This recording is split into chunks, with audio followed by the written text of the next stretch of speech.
Very different location, everyone. Welcome to Cloud Talk Live. My name is Jeff DeVerter. I'm the Chief Technology Evangelist here at Rackspace, and we're having a special day today. It is Earth Day here on Cloud Talk Live.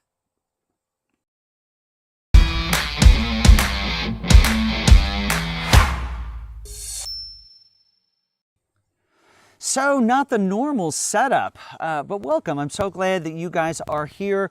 Again, my name is Jeff DeVerter. I'm the Chief Technology Evangelist at Rackspace. And today, it's not Tuesday, it is Monday. And we decided to go live Monday because, of course, it is Earth Day. And where better to do it than outside and enjoy a little bit of nature. So I am out in the Texas Hill Country right now, looking all kinds of fancy with, you know, these fun backgrounds and everything. But, you know, I feel like sometimes it's important to even just show a little bit of the behind the scenes. I've been out here for about an hour and a half setting this stuff up.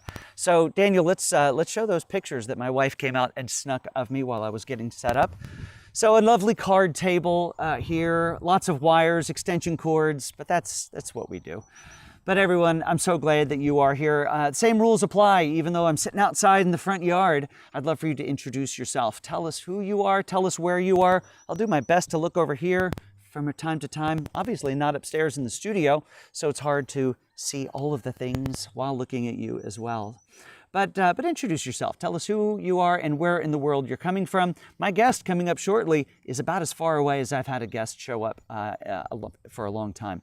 So I'm really excited to have Simon on. But before we get to Simon, if we are not already best friends over on the LinkedIn, I would love for you to find me there and connect.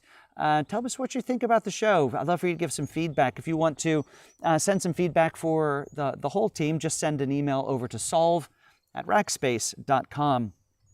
As I mentioned, of course, today is Earth Day. We are going to unpack what tech has to do with Earth Day and the impact that it's very much having on the world.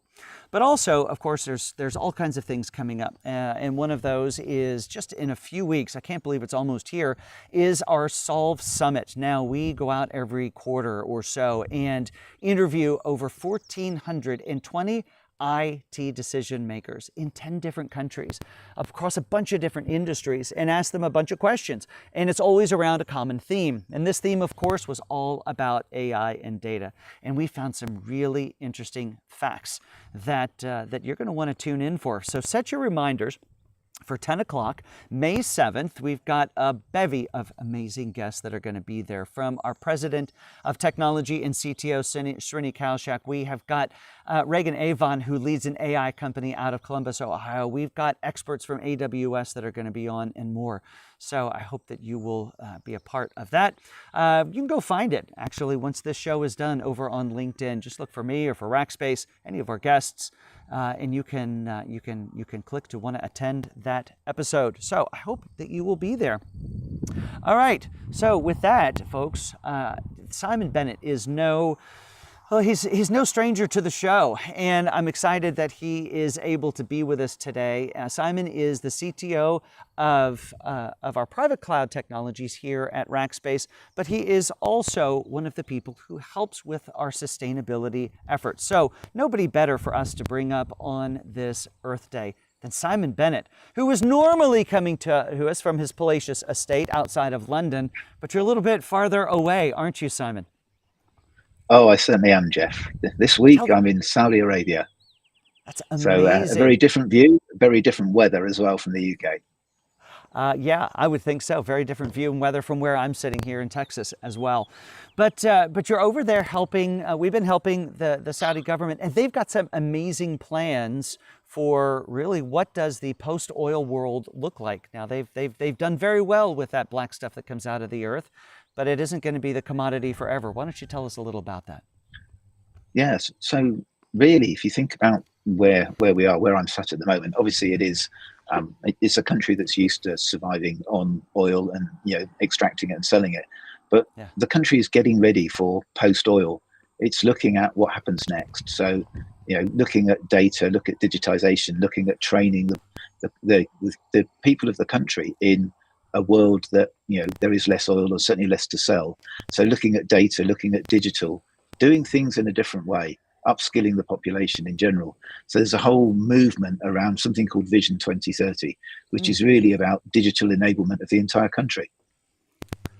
That's pretty amazing. Vision 2030, the digital enablement of the entire country. You also stated a fact an observation that you've made while we were getting ready before we went live, and that is the amount of women that are part of the technology workforce over there, which is so impressive. Tell me a little about that.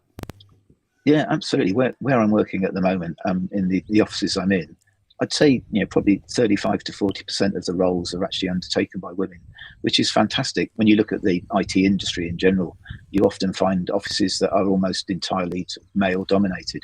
Here we've got a much better blend. I think it makes for a much better workplace to work in. There's much more interesting discourse and discussions about things, and many different perspectives. You've got a lot of expats work here, as well as Saudi nationals, people from other parts of the Middle East. We've got Jordanians, Egyptians, Emiratis, Bahrainians, all sorts here. So we've got a real melting pot of different people all working together well as well. And that, for me, is a very interesting way to sit and work. And I'm learning a lot culturally, as well as learning a lot technically. Amazing. I would say interesting and so enjoyable as well. Now, Simon, and everyone else, I'm going to have to apologize, as I am sitting outside and I am out in the Texas Hill Country. We've got some animals around here, and I'm watching some of my roosters head my direction. You hear a crow? I can't be stopped. That's just the way it's going to be when you're outside in the country. So Simon, it's Earth Day, of course, and there's been, you and I've had some really interesting conversations over the years. And one of our first was we took a long conversation from the world of mainframes up to cloud technologies. And what I'd love for you to do really quickly is give us the 30-second view of that, because that's going to really enlighten how did we get to this cloudy world? Where does private cloud fit into that? And then we're going to start to talk about how the cloud world, both public and private, is having an impact in climate. Yeah, I think if you look at the journey we described in the past, you think from mainframes right through to client server, right through to distributed computing, through to cloud, and where we are now. You went from one big solid box, which was virtualized, right through to thousands of computers running individual companies, back to something where ultimately a cloud is a consolidated environment again, getting large economies of scale in terms of use of electricity, use of compute, use of resources. So we've sort of gone full cycle from a mainframe to a cloud, which is really like a mainframe of computers in terms of providing services to many, many customers. So it's almost the world's gone full cycle, but we use loads more compute than we ever did. So it needs to be done in a more efficient manner. Mainframes were inefficient in terms of use of electricity or data center space. Clouds at the other end of the spectrum now are trying to do things in a much more efficient way, driving utilization up and making those things actually do more with less. Well, and one of those major drivers for why we're having to do more with less, you mentioned that mainframes were very inefficient with power and with energy, but it really wasn't that big of a deal when we think about the scale. I mean, how many of them really were there? There weren't that many.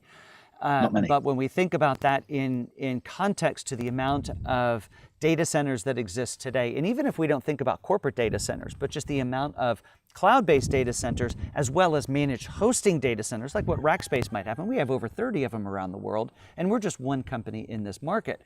It really is an issue that needs to be dealt with, given the hundreds of thousands or even millions of servers that are drawing on the grid right now. Yeah, absolutely. And you think AI and GPUs only exacerbate that. So if everyone has hundreds of GPUs, that all burns a lot of electricity, takes a lot of consumption, generates a lot of heat.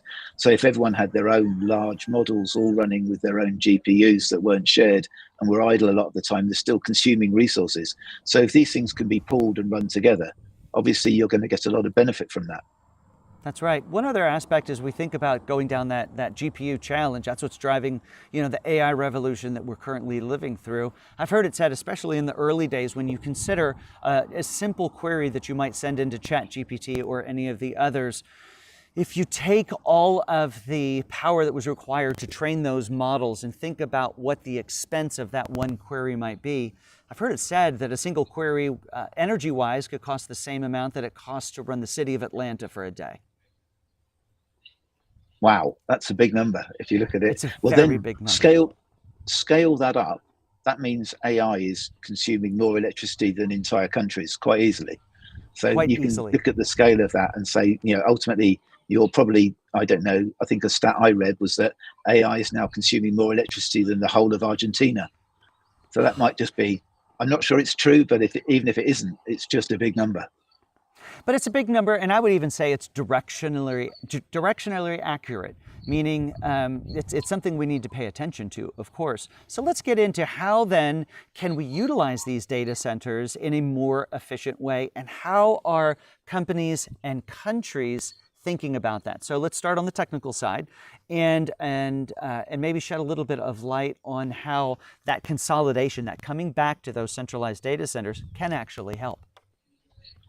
So if you think of probably the start point I would look at is, even when companies had their own data centers, refreshing equipment, getting rid of old inefficient equipment, moving to more modern equipment often consumed less electricity, generated less CO2.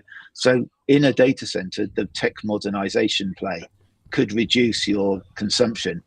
Then if you take it to the next level, it may still only be people are using 20% utilization. Can you then go to a shared model where that utilization goes to 50, 60, 70%? Could you then reuse it with different customers and drive the utilization up even more? The whole aim of moving from data center to maybe a private cloud solution that's multi-tenant through to a public cloud solution is driving that utilization up. But also as a business, looking at how you re-equip yourself and your applications to only consume the volume your business needs. So right-sizing your applications to be aligned with business volumes. So therefore you can have a direct correlation with consumption, with how well your business is doing. And if your business is 9 to 5 and shrink it at night, then you're saving that use at night time. If your business is truly 7 by 24, then it's maybe slightly different. But how many people, say, for a development environment, actually need it at night or weekends? If That's you can right. save that, you're making a difference. You are making a difference. And you know, one other aspect of that is as you're thinking about that modernization process, the first aspect of that is the cataloging of everything running in the data center. And I think that a significant amount of just in the experience that I've had with working with customers is that as much as 25% of what's running in a company's data center, they either have no idea what's running there, but they're afraid to turn it off, or there's a micro limited amount of people or users who are actually using it, and they're really just spending a little bit of time to find a new place, a new way to solve that problem would make all the difference in the world in some of those workloads. It would make a heck of a difference if you knew what you were running across a large estate, especially if you think of companies that have been around for many years and developed applications and not maybe retired things. How much use is really made of those things that are the back catalogue of IT services? Probably not many, but people don't have the observability or the instrumentation to even know who's the consumer of that information, who's processing against that server. And as you say, then frightened to turn it off or see what happens if you do. And that fear factor counts for a lot. Yeah, fear factor is a huge driver in that, and especially in a time right now where the economy, not just here in the U.S. but around the world, is challenged. It's hard to get people to spend the time and the effort to focus on those sorts of workloads, but they do have a significant impact on their own operations as well as what's happening around in the world. All right, so let's shift for just a moment and let's talk for a second about, we'll keep working our way up the stack, how companies are now starting to look at sustainability as a requirement for how they're working with their customers, how they're working with partners and other vendors.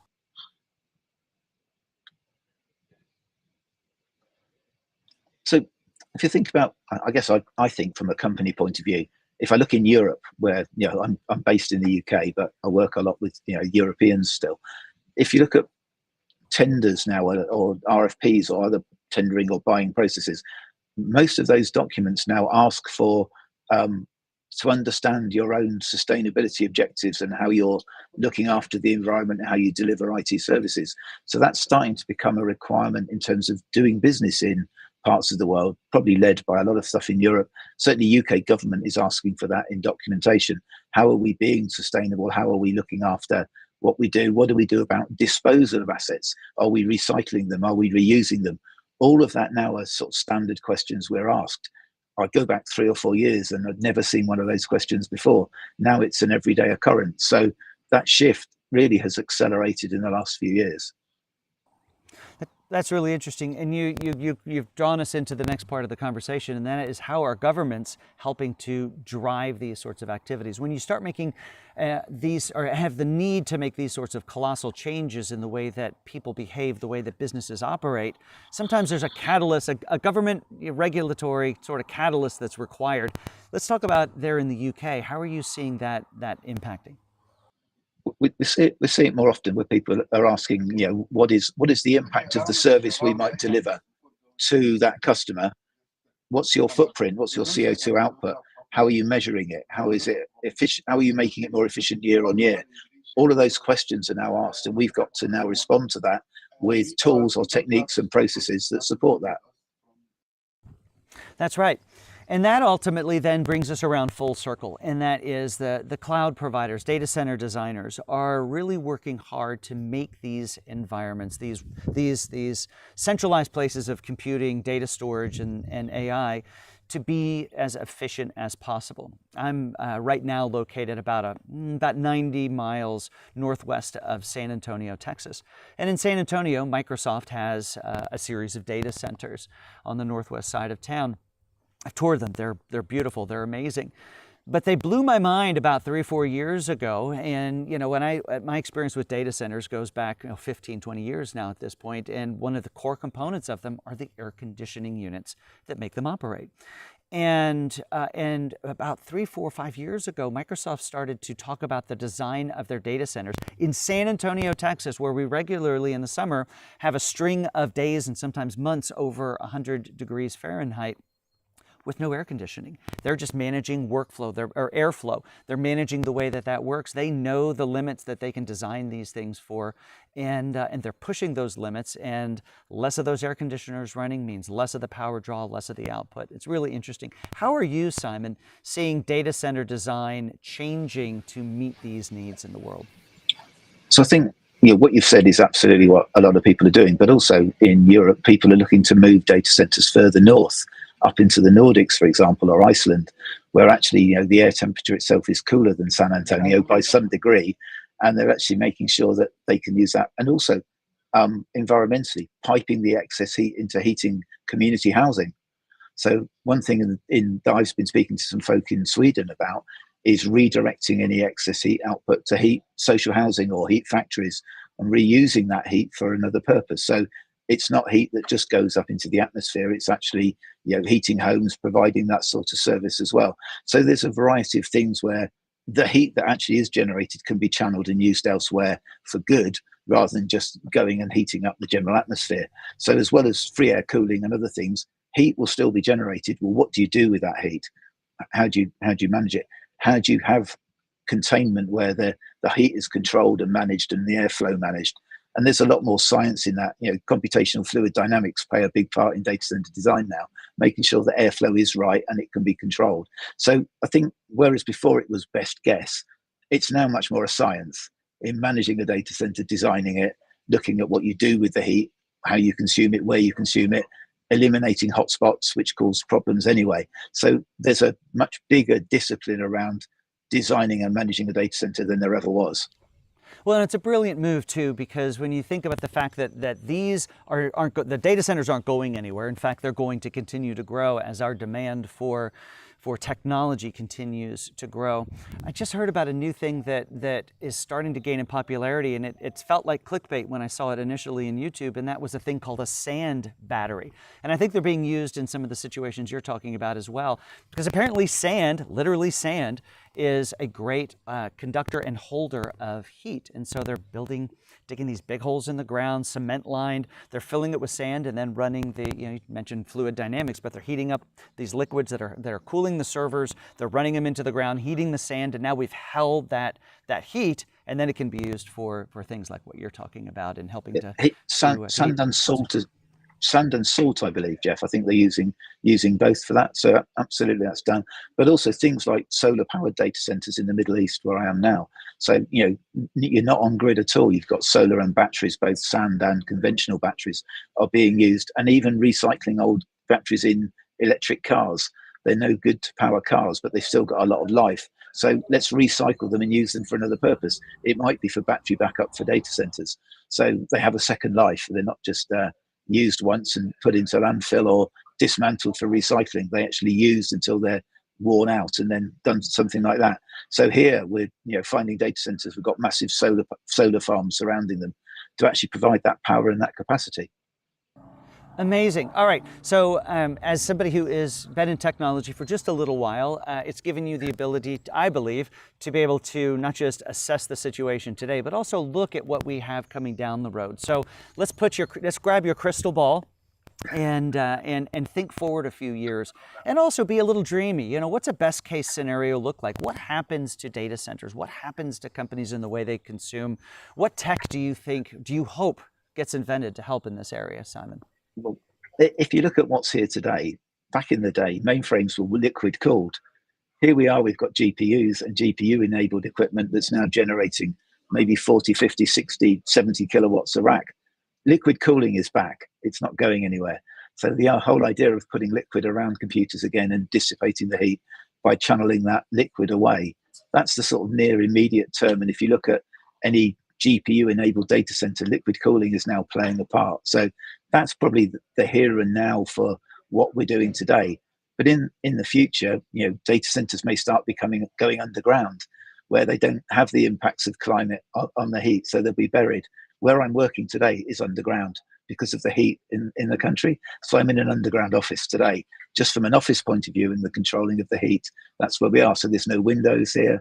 It's underground and all artificially lit, probably by solar. So, it's happening. Those things are happening now and being used in, countries where it does get, maybe in excess of 50 degrees in the middle of the summer. So looking to that, those sorts of things are done today to try and do that. In terms of, ultimately computing, I think there'll be new technologies that will come out which will generate less heat to deliver the same compute power. Not sure what it is, but I'm sure there'll be technologies that come out that consume electricity at a much lower rate. Obviously, electricity equals heat at the end of the day, that will actually do that in a more different way. Biological computers, it could be, I don't know.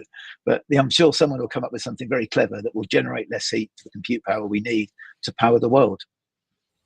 I'm sure they will. Well, and one thing that we keep talking about solar. From my side over here in Texas, this program for me, coming to you directly from the batteries that solar charged yesterday. Not a lot of solar being generated today. It's amazing how little cloud cover it takes to really drive the production down. But we're going green on this side as well over here, Simon. Great. Well, hey, Simon, of course, both you and I work for Rackspace Technology. Delighted to do so. They are the primary sponsor and benefactor of us being able to have these conversations. You're the CTO of our private cloud offerings. There's a lot of engineering and amazing things happening for us and for that we're providing here. Why don't you just tell the world really quickly about some of the offerings of how we're helping to transform the world through the use of not just old servers, but the latest and greatest in software-defined data centers?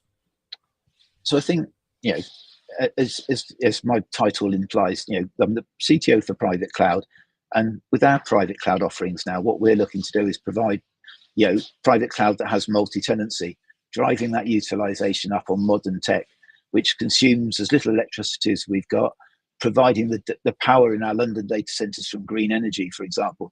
So we are making sure that we look after the planet where we can by only consuming green electricity, making sure that we can make sure that the consolidation and the packing density of our solutions for our customers is as efficient as it possibly can be, renewing our technology to take advantage of things that are brand new, more efficient. They can deliver the same compute power for much less electricity. So all the time we're looking at, as we refresh our estate or our fleet of computers and servers and storage, that we do that in a way that delivers the solutions for our customers in the most efficient way. That doesn't only apply to technology, it applies to people.